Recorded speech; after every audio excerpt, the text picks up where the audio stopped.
Assalamualaikum warahmatullahi wabarakatuh. Salam sejahtera bagi kita semua. Izinkan saya mewakili teman-teman untuk memperkenalkan siapa saja anggota dari kelompok 6 ini. Yang pertama, saya Anissa Safitri, yang kedua Umi Azizah, yang ketiga Ausaf Iqlil Muadzah, yang keempat Alfia Husnah Amalina Sugiyardi. Pada kesempatan kali ini, kelompok kami berkesempatan untuk menyampaikan sebuah materi yang berjudul Pengertian Antropologi dan Konsep Kebudayaan.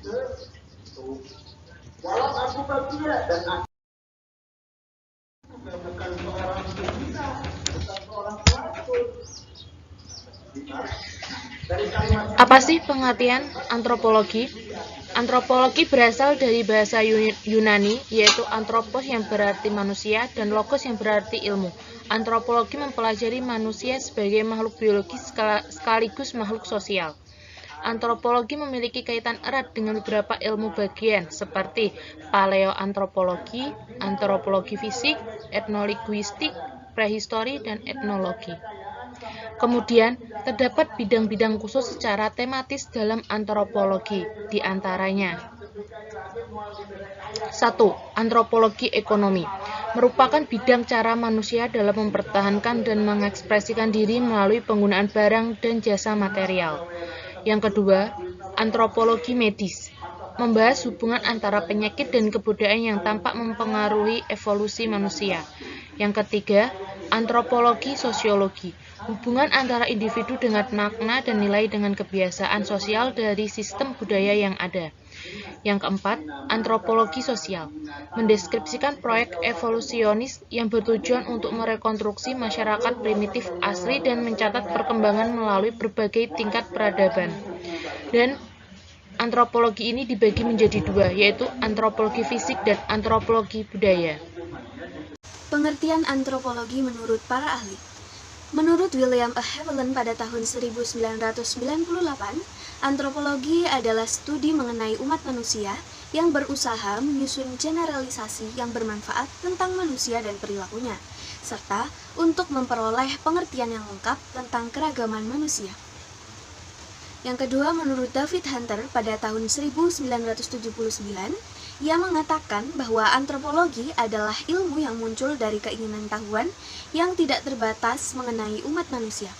Sedangkan, menurut Konjaraningrat pada tahun 1989, antropologi adalah ilmu yang mempelajari umat manusia pada umumnya dengan mempelajari berbagai warna, bentuk fisik, masyarakat, serta kebudayaan yang dihasilkan.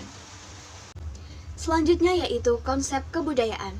Budaya atau kebudayaan berasal dari bahasa Sanskerta yaitu budaya, bentuk jamak dari budi atau akal yang dikaitkan dengan akal budi manusia.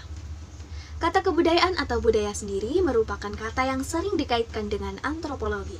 Namun, secara pasti, antropologi tidak mempunyai hak eksklusif untuk menggunakan istilah ini. Konsep ini pun memang sangat sering digunakan oleh antropologi dan telah tersebar ke masyarakat luas bahwa antropologi bekerja atau meneliti apa yang sering disebut dengan kebudayaan. Seringnya istilah-istilah ini digunakan oleh antropologi dalam pekerjaannya bukan berarti para ahli antropologi mempunyai pengertian yang sama tentang istilah ini. Baik, saya Ausaf Iqlil Muadzah.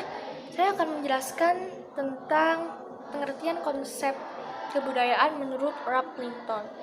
Nah, dari sekian banyak definisi kebudayaan yang dikemukakan oleh para ahli antropologi, ada satu definisi yang disetujui oleh para ahli antropologi tersebut, yakni definisi yang dikemukakan oleh Ralph Linton.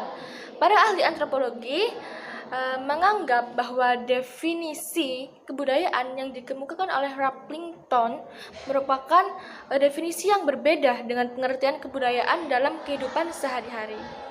Nah, definisi tersebut adalah kebudayaan adalah seluruh cara kehidupan dari masyarakat dan tidak hanya mengenai sebagian tata cara hidup saja yang dianggap lebih tinggi dan lebih diinginkan. Jadi, kebudayaan menunjuk pada berbagai aspek kehidupan. Istilah ini meliputi cara-cara berperilaku, kepercayaan-kepercayaan, dan sikap-sikap, serta hasil dari kegiatan manusia yang khas untuk suatu masyarakat atau kelompok-kelompok tertentu. Seperti halnya konsep-konsep ilmiah, kebudayaan berhubungan dengan beberapa aspek yang tidak diteliti oleh seorang ilmuwan. Konsep-konsep kebudayaan yang dibuat akan membantu peneliti dalam melakukan pekerjaannya, sehingga ia tahu apa saja yang harus ia pelajari. Kebudayaan yang dimiliki oleh manusia didapatkan melalui belajar, bukan diturunkan secara biologis atau pewarisan melalui unsur genetis. Hal ini perlu ditegaskan untuk membedakan perilaku manusia yang digerakkan oleh kebudayaan dengan perilaku makhluk lain yang digerakkan oleh insting. Nah, insting dan naluri bukan termasuk kebudayaan, namun insting dan naluri dapat mempengaruhi kebudayaan. Seperti contoh, kebutuhan akan makan.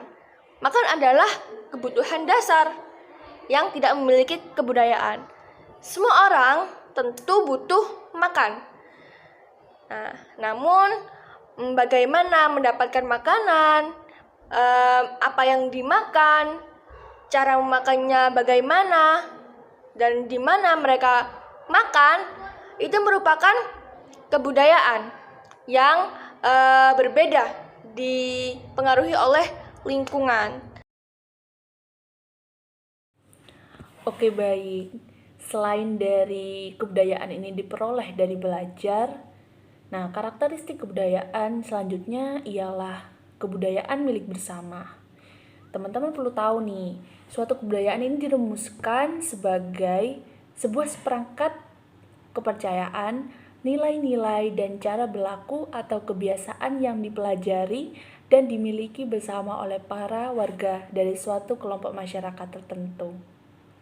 Nah, teman-teman juga perlu tahu nih, apa sih arti masyarakat menurut antropologi?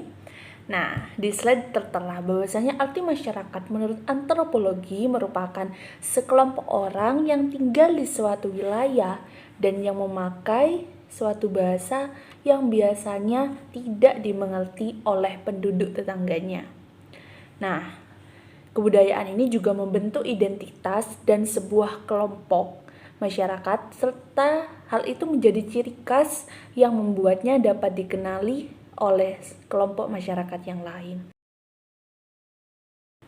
Selain dari karakteristik kebudayaan itu diperoleh dari belajar, yang pertama, yang kedua yakni kebudayaan ini dimiliki bersama, selanjutnya yakni kebudayaan ini bersifat dinamis dan adaptif. Kenapa sih kebudayaan ini bersifat dinamis dan adaptif? Di slide tertera teman-teman bahwasanya kebudayaan ini dikatakan bersifat adaptif karena kebudayaan ini melengkapi manusia dengan cara-cara penyesuaian diri pada kebutuhan-kebutuhan fisiologis dari badan mereka dan penyesuaian pada lingkungan yang bersifat fisik geografis maupun pada lingkungan sosialnya.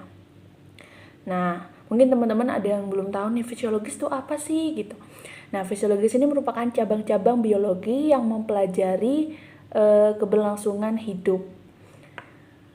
Nah, selain kebudayaan ini bersifat adaptif, disebutkan juga bahwasanya kebudayaan ini bersifat dinamis. Karena apa? Karena kebudayaan ini dapat berubah terus-menerus seiring perubahan zaman dan perubahan pada manusianya pula. Nah, di slide juga tertera contohnya itu misalnya orang mungkin akan heran kenapa sih ada kebudayaan atau pantangan-pantangan yang ada di suatu masyarakat tertentu seperti pergaulan seks pada masyarakat tertentu pada kaum ibu sesudah melahirkan anaknya sampai anak tersebut bisa mencapai usia tertentu. Nah, mungkin hal ini akan menjadi pertanyaan ya buat masyarakat lain. Kenapa sih mereka harus melakukan itu, kenapa ada pantangan apa gitu. Nah, tetapi jika kita kaitkan hal tersebut dengan asal usulnya dan kita kaitkan dengan lingkungan mereka, kemungkinan kita juga bisa akan ikut memahami kenapa sih masyarakat tertentu melakukan kebudayaan atau pantangan tersebut. Nah, sebagai masyarakat atau suatu kelompok di daerah Indonesia, kita yang hidup dengan beragam banyak daerah dan kebudayaan. Tentunya kita harus bisa memfilter atau menyaring kebudayaan dari luar yang akan masuk ke masyarakat kita. Karena apa, jika tidak, kemungkinan kebudayaan kita akan hilang pada suatu saat nanti. Itu mungkin pesan yang bisa disampaikan. Oke, ternyata itu merupakan slide terakhir yang bisa kelompok 6 sampaikan kepada teman-teman semua. Mungkin jika ada kata-kata atau informasi yang kurang tepat, mungkin bisa disanggah dan kita akan lanjutkan sesi diskusi yang telah Bu Wari sediakan di Google Classroom. Mungkin itu saja, saya tutup. Terima kasih. Wassalamualaikum warahmatullahi wabarakatuh. Selamat siang.